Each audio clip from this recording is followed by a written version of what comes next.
Hi guys. ഞാൻ വന്നത് ഒരു ബുക്കിനെ പറ്റി സംസാരിക്കാനാണ്. ഈ ബുക്കിൻ്റെ കാഴ്ചപ്പാടിന് അതേപോലെ ജീവിതത്തിൽ വളരെയധികം നല്ല രീതിക്ക് മാറ്റം വരുത്തിയൊരു പുസ്തകമാണ്. അതുകൊണ്ട് ഇത് നിങ്ങൾക്കും കൂടി ഹെൽപ്പ് ആവുമെന്ന് കരുതിക്കൊണ്ടാണ് ഞാൻ ഇപ്പോൾ ഈ പുസ്തകത്തെ പറ്റി സംസാരിക്കുന്നത്. മേ ബി നിങ്ങൾ ഈ പുസ്തകം വായിച്ചിട്ടുണ്ടാവും, നിങ്ങൾ കേട്ടിട്ടെങ്കിലും ഉണ്ടാവും. ബുക്കിൻ്റെ പേരാണ് ഇക്കിഗായി. നമ്മൾ പലപ്പോഴും നമ്മുടെ ലൈഫിൽ ചോദിക്കുന്ന ചില പോയിന്റുകൾ ചോദിക്കുന്ന കുറച്ച് ക്വസ്റ്റ്യൻസ് ഉണ്ട്. എന്താണ് നമ്മുടെ ലൈഫിൻ്റെ പർപ്പസ്, അല്ലെങ്കിൽ നമ്മൾ ചെയ്യുന്ന കാര്യങ്ങളൊക്കെ ശരിയായ വഴിയിലൂടെയാണ് പോകുന്നത്? ഇത്തരം ചോദ്യങ്ങൾക്ക് എല്ലാം ഒരു സിമ്പിൾ ആൻസറാണ് ഇക്കിഗായി. ഇക്കിഗായി എന്ന് വെച്ചിട്ടുണ്ടെങ്കിൽ ബേസിക്കലി ഒരു ജപ്പാനീസ് കൺസെപ്റ്റാണ്. സിമ്പിളായി പറയുകയാണെങ്കിൽ റീസൺ ഫോർ ബീയിങ്, അല്ലെങ്കിൽ ജീവിക്കാനുള്ള കാരണം. ഇതിൽ പറയുന്നത് വെച്ചിട്ടുണ്ടെങ്കിൽ ഒരു 4 കാര്യങ്ങൾ കമ്പൈൻ ചെയ്യുമ്പോഴാണ് നമുക്ക് എന്താവുക, ലൈഫിൽ നമ്മൾ ഹാപ്പി ആയി പോകുക, അല്ലെങ്കിൽ നമുക്ക് ലൈഫിൽ സന്തോഷം കണ്ടെത്താൻ സഹായിക്കുന്ന ഈ 4 കാര്യങ്ങളാണ് ഈ പുസ്തകം പ്രകാരം. ഫസ്റ്റ് വണ്ണാണ് വാട്ട് യു ലവ്. നിങ്ങൾക്ക് എന്താണോ ഇഷ്ടപ്പെടുന്നത്. And what you are good at. നിങ്ങൾ എന്തിലാണോ ഏറ്റവും മികവുള്ളത്, അല്ലെങ്കിൽ നിങ്ങൾ എന്തിലാണ് ഏറ്റവും നല്ലോണം ചെയ്യാൻ പറ്റുന്നത്. And what the world need. ലോകത്തിന് എന്താണ് ആവശ്യമുള്ളത്. And last one, what you can paid for. നിങ്ങൾക്ക് ഏണിങ്സ് തരാൻ പറ്റുന്നുണ്ട്. ഈ 4 കാര്യങ്ങളും മീറ്റ് ചെയ്യുന്ന പോയിന്റാണ് ഇക്കിഗായി. എന്ന് വെച്ചാൽ ഈ 4 കാര്യങ്ങൾ ചെയ്തിട്ടുണ്ടെങ്കിൽ നമുക്ക് ലൈഫിൽ സന്തോഷം കണ്ടെത്താൻ പറ്റുന്നതാണ് ഈ പുസ്തകം പറയുന്നത്. ഇത് കൂടാതെ വേറെയും കുറേ കാര്യങ്ങൾ ഈ പുസ്തകത്തിൽ പറയുന്നുണ്ട്. പക്ഷേ ദ കോർ കൺസെപ്റ്റ് എന്ന് വെച്ചിട്ടുണ്ടെങ്കിൽ ഈ 4 കാര്യങ്ങളാണ്. അപ്പം നമ്മളൊരു കാര്യം ചെയ്യുമ്പോൾ നമുക്കത് ഏറ്റവും ഇഷ്ടപ്പെട്ടൊരു കാര്യം ചെയ്യണം. അതേപോലെ തന്നെ അതിൽ നിങ്ങൾ മികവുള്ളവരുമായിരിക്കണം. ആൻഡ് അത് നമ്മുടെ ലോകത്തിനോ അല്ലെങ്കിൽ മറ്റുള്ളവർക്ക് ആവശ്യമുള്ളൊരു കാര്യം കൂടി ആയിരിക്കണം. അതേസമയം അതിൽ നിന്ന് നമുക്ക് ഏണിങ്സും കൂടി കിട്ടണം. ഈ 4 കാര്യങ്ങൾ മീറ്റ് ചെയ്യുമ്പോൾ നമുക്ക് നമ്മുടെ ലൈഫിൽ സന്തോഷം കണ്ടെത്താൻ പറ്റും. ഇത് കൂടാതെ ഈ പുസ്തകത്തിൽ പറഞ്ഞ മറ്റു കുറച്ച് പോയിന്റ്സ് ഉണ്ട്. ഞാനന്ന് വായിച്ചപ്പോൾ, കുറച്ച് മുമ്പ് വായിച്ച പുസ്തകമായിരുന്നു. അപ്പോൾ അന്ന് വായിച്ചപ്പോൾ ഇതിൽ കുറച്ച് പോയിന്റ്സ് ഉണ്ട്.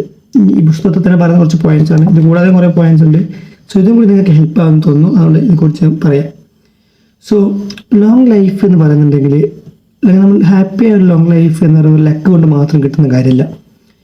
ഇപ്പോൾ കുറച്ച് ആൾക്കാർ അവൻ നല്ലൊരു ഹാപ്പി ലൈഫാണ് കിട്ടുന്നത്, അല്ലെങ്കിൽ ഇത്രയും കാലം അവർ നല്ല ഹാപ്പി ജീവിച്ചെന്നൊക്കെ പറയുന്നത് ഒരു ലക്ക് കൊണ്ട് മാത്രമല്ല, അത് അവരുടെ ലൈഫ് സ്റ്റൈലിൽ ചേഞ്ച് കൊണ്ടാണ്. ലോങ് ലൈഫ്, നല്ലൊരു ലോങ് ലൈഫ് കിട്ടണമെങ്കിൽ നമ്മൾ ലൈഫ് സ്റ്റൈലിൽ ചേഞ്ച് വരണം.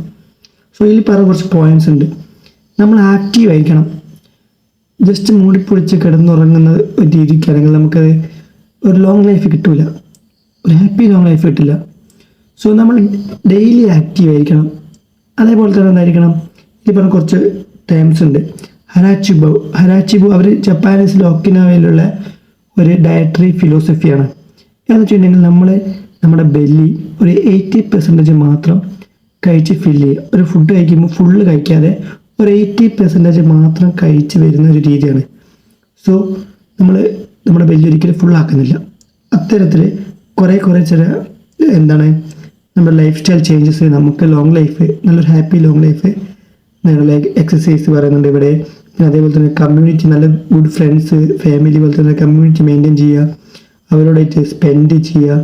പിന്നെ അതേപോലെ വേറെ മെയിൻ പോയിൻ്റാണ്, നമ്മൾ ഒരിക്കലും ലൈഫിൽ നിന്ന് റിട്ടയർഡ് ചെയ്യരുത്. നമ്മളിപ്പോൾ ഒരു ജോലിയൊക്കെ കഴിഞ്ഞ് റിട്ടയർ ചെയ്യുന്ന പോലെ നമ്മൾ ലൈഫിൽ നിന്ന് റിട്ടയർ ചെയ്ത് എന്തെങ്കിലുമൊക്കെ ചെയ്തുകൊണ്ടിരിക്കണം. അപ്പോഴാണ് നമുക്ക് ലോങ് ലൈഫ് കിട്ടുക. ഇത് പ്രധാനമായിട്ടും ഈ ജപ്പാനീസിലെ ഒക്കിനാവ വില്ലേജിലെ ആൾക്കാർ ചെയ്തുകൊണ്ടിരിക്കുന്ന കുറച്ച് കാര്യങ്ങളാണ്. അപ്പോൾ അവിടുത്തെ കാര്യങ്ങളാണ് മെയിനായിട്ട് പുസ്തകത്തിൽ പറയുന്നത്. അവർ ചെയ്യുന്ന കുറച്ച് കാര്യങ്ങളാണ്. അവിടെയുള്ള ആൾക്കാരാണ് ഏറ്റവും കൂടുതൽ ലോങ് ലൈഫിൽ ജീവിക്കുന്ന ആൾക്കാർ. അവിടെയുള്ള ഒക്കിനാവ വില്ലേജിലെ ആൾക്കാരാണ്. അതുകൂടാതെ നമ്മൾ സ്മോൾ ഹാബിറ്റ്സാണ് എന്താക്കുന്നത്, വലിയ കാര്യങ്ങളെക്കാട്ടും നമുക്ക് ഏറ്റവും കൂടുതൽ ഹെൽപ്പ് ചെയ്യുന്നത് ഈ സ്മോൾ ഹാബിറ്റ്സാണ്. ഈ ചെറിയ ഹാബിറ്റ്സിലും അതേപോലെ ചെറിയ കാര്യങ്ങൾ നമ്മൾ എന്താക്കുക, സന്തോഷം കണ്ടെത്താൻ നോക്കുക. സ്പീഡിൽ പോകാതെ നമ്മുടെ ലൈഫ് നമ്മൾ സ്ലോ ആയിട്ട് പോവുക. കുറേ കാര്യങ്ങൾ മനസ്സിലാക്കുക, കുറേ കാര്യങ്ങൾ ആസ്വദിക്കുക, അങ്ങനെ ലൈഫ് മുന്നോട്ട് കൊണ്ടുപോവുക. പിന്നെ അതുപോലെ തന്നെ എന്ത് കാര്യം ചെയ്യുമ്പോൾ ഒരു ഫ്ലോ സ്റ്റേറ്റിൽ പോവുക. ഈ പുസ്തകം പറഞ്ഞ മറ്റൊരു പോലെ ഇപ്പോൾ എന്ത് ചെയ്യണമെങ്കിൽ ഒരു ഫ്ലോ സ്റ്റേറ്റിൽ പോകുക. ഫ്ലോ സ്റ്റേറ്റ് എന്ന് വെച്ച് കഴിഞ്ഞാൽ നമ്മളൊരു കാര്യം ചെയ്യുമ്പോൾ നമ്മൾ സമയത്തെ പറ്റിയിട്ട് ആകുലപ്പെടുകയോ, അല്ലെങ്കിൽ നമ്മൾ സമയം മറന്നു പോകുന്ന, ടൈമിനെ പറ്റി മറന്നു പോകുന്ന രീതിക്ക് ഒരു കാര്യം ചെയ്യുന്നതുമാണ് നമ്മളത് ഫ്ലോയിലെത്തി എന്ന് പറയാം. ഇപ്പോൾ പുസ്തകം വായിക്കാൻ ചില ആൾക്കാർ വായിച്ച് ഒരു ഫ്ലോയിലെത്തുമ്പോൾ അവരെന്താക്കാൻ മറന്നു, സമയത്തെയും പരിസരത്തെയും മറന്നു, അവർ ആ ഫ്ലോയിലെത്തി. ലൈക്ക് ദാറ്റ് എന്ത് കാര്യം ചെയ്യുമ്പോൾ നമ്മൾ എന്താക്കുക, ഒരു ഫ്ലോയിലെത്തി അതിൽ കാര്യങ്ങൾ ചെയ്യാൻ നോക്കുക. അപ്പോൾ അത് നമ്മളൊക്കെ എന്താണ് ഒരു ഹാപ്പി ലൈഫ് തരാൻ സഹായിക്കും. സോ ഇത് കൂടാതെ കുറേ കാര്യങ്ങൾ ഇതിൽ പറയുന്നുണ്ട്. നമ്മുടെ കമ്മ്യൂണിറ്റിനെ പറ്റി പറയുന്നുണ്ട്. ഒരു ഫ്രണ്ട്ഷിപ്പ്, നല്ല ഫ്രണ്ട്ഷിപ്പ് മെയിൻറ്റെയിൻ ചെയ്യുക. പിന്നെ അതേപോലെ തന്നെ അവരോടൊക്കെ ഫുഡ് കഴിക്കുക. പിന്നെ ചെറിയ ചെറിയ കാര്യങ്ങൾ ഞാൻ പറഞ്ഞ പോലെ ഇങ്ങനെ സൺസെറ്റ് കാണുക, ചായ കുടിക്കുക, അങ്ങനത്തെ ചെറിയ ചെറിയ കാര്യങ്ങൾ ഇതൊക്കെ സന്തോഷം കണ്ടെത്തുക. അങ്ങനെ കുറേ നല്ല നല്ല പോയിന്റ്സ് പറയുന്ന പുസ്തകം ഇത്. അപ്പോൾ നിങ്ങളിത് വായിക്കുമ്പോൾ ഉറപ്പായും നിങ്ങൾക്ക് ഹെൽപ്പ് ആവുമെന്ന് എനിക്ക് ഗ്യാരണ്ടി ഉണ്ട്.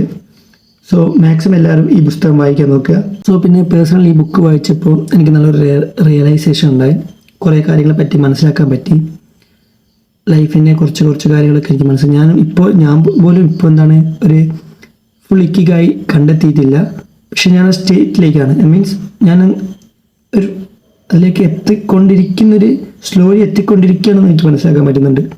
സോ നിങ്ങൾക്ക് ഇതേപോലെ തന്നെ ഒരു ഇക്കിഗായി സ്റ്റേറ്റ് അല്ലെങ്കിൽ കുറച്ച് സന്തോഷമുള്ള ലൈഫിലേക്ക് എത്തണമെങ്കിൽ നമ്മൾക്ക് ഇഷ്ടപ്പെട്ട കാര്യങ്ങൾ ലിസ്റ്റ് ചെയ്യുക. പിന്നെ അതേപോലെ നമ്മുടെ സ്കില്ല് ഏതൊക്കെയാണെന്ന് ഐഡൻറ്റിഫൈ ചെയ്യുക. പിന്നെ അതേപോലെ തന്നെ ലൈഫ് റഷ് ചെയ്യാണ്ട് സ്ലോലി പോകാൻ നോക്കുക. പിന്നെ ചെറിയ ചെറിയ കാര്യങ്ങളൊക്കെ ഹാപ്പിനെസ് കണ്ടെത്താൻ ശ്രമിക്കുക. സോ അങ്ങനെ നമുക്ക് പതിയെ ഇക്കിഗായിലേക്ക് എത്താൻ പറ്റും. നമ്മുടെ ഇക്കിഗായിലേക്ക് എത്താൻ പറ്റും. ഇക്കിഗായി എന്ന് പറയുന്നത് ഒരു ബുക്കല്ല, മറിച്ച് ഒരു മൈൻഡ് സെറ്റാണ്. സോ നിങ്ങളിത് പ്രാക്ടീസ് ചെയ്തെങ്കിൽ നിങ്ങൾക്ക് എന്തായാലും ഈ സ്റ്റേറ്റിലേക്ക് എത്താൻ പറ്റും. നമുക്ക് പലപ്പോഴും നമ്മൾ ചോദിക്കുന്ന പർപ്പസ്, ലൈഫിൻ്റെ പർപ്പസ് കണ്ടെത്താൻ പറ്റും. നിങ്ങൾ ഓരോരുത്തരുടെയും പർപ്പസ് കണ്ടെത്താൻ പറ്റും. സോ ഞാൻ വായിച്ചപ്പോൾ മനസ്സിലായ കുറച്ച് കാര്യങ്ങളാണ് ഇപ്പോൾ നിങ്ങളോട് ഷെയർ ചെയ്തത്. ഇതിപ്പോൾ നിങ്ങളിൽ പുസ്തകം വായിച്ചവരുണ്ടാവും. അപ്പം നിങ്ങൾക്ക് പുതിയ ഇത് കൂടാതെ വേറെ നിങ്ങൾക്ക് ഐഡിയാസ് ഒക്കെ ഉണ്ടെങ്കിൽ മനസ്സിലാക്കിയിട്ടുണ്ടെങ്കിൽ നിങ്ങൾക്ക് അതെന്തൊക്കെ കമൻറ്റ് ചെയ്യാം. സോ മസ്റ്റായിട്ട് നിങ്ങൾ വായിക്കാത്തവർ ഈ പുസ്തകം വായിക്കുക. ചെറിയൊരു പൈസയ്ക്ക് നമുക്ക് ഫ്ലിപ്കാർട്ടിലൊക്കെ കിട്ടും. അല്ലെങ്കിൽ നിങ്ങളെ നിയറസ്റ്റ് ബുക്ക് സ്റ്റാളിലൊക്കെ പോയാൽ നിങ്ങൾക്ക് ഇത് കാണാൻ പറ്റും. സോ മസ്റ്റായിട്ട് വായിക്കുക.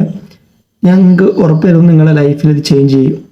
So thank you for watching.